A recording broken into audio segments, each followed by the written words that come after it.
France's new prime minister resigned on Monday after less than a month in office, sinking the country further into a political crisis and piling pressure on President Emmanuel Macron to find a way out of the deadlock. Sebastien Lecornu stepped down just 14 hours after naming his government and had been due to hold his first cabinet meeting in the afternoon. But his new government had raised hackles across the spectrum before ministers even entered their new offices, and he risked an immediate no-confidence vote in Parliament this week. Lecornu's 27-day stint in office was the shortest ever for a prime minister in modern France.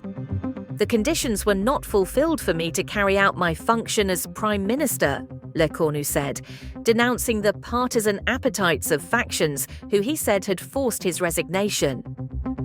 With the instability in France causing tremors across Europe, a German government spokesman said a stable France was an important contribution to stability in Europe. Lecornu's resignation compounds a political crisis that has rocked France for over a year, after centrist Macron called legislative elections in the summer of 2024, which ended in a hung parliament. The Paris stock market slipped after the announcement, with the CAC 40 index of blue-chip stocks was down around 1.7% at around 900 GMT. Macron has resisted calls to again order snap legislative polls and has also ruled out resigning himself before his mandate ends in 2027. He could also look for a new prime minister who would be the eighth of the president's mandate, but would face a struggle to survive without radical change. The 2027 presidential elections are expected to be a historic crossroads in French politics, with the French far right under Marine Le Pen sensing its best ever chance of taking power.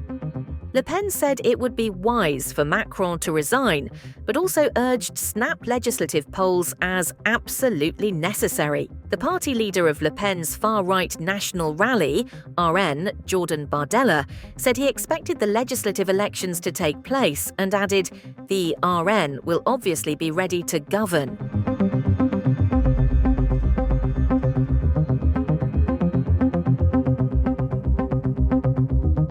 Macron named Lecornu, a 39-year-old former defense minister and close confidant known for his discretion and loyalty, to the post on September 9th. The president had hoped his ally would take the heat out of the domestic crisis and allow him to focus on his efforts on the international stage, and notably working with the United States to end Russia's war on Ukraine. But the largely unchanged cabinet Lecornu unveiled late on Sunday sparked fierce criticism, in particular from the right-wing Republicans who were part of the coalition government. The Republicans were not going to offer Macron and his allies a final lap after the largely unchanged cabinet, the right-wing party's Vice President François-Xavier Bellamy said. The lineup included former long-serving Finance Minister Bruno Le Maire as Defense Minister, a move critics said contradicted Lecornu's pledges for change. Macron is now alone in the face of the crisis, said Le Monde Daily.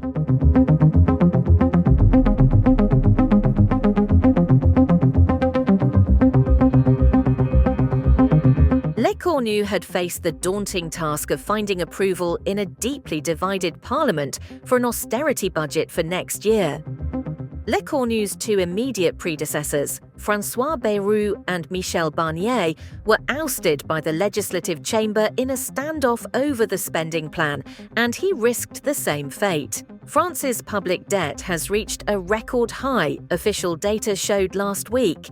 France's debt-to-GDP ratio is now the European Union's third highest after Greece and Italy, and is close to twice the 60% permitted under EU rules. Mujtaba Rahman, managing director for Europe at Eurasia Group risk analysis firm, said all of Macron's options were hazardous, but resigning or calling snap polls risked bringing the far right to power.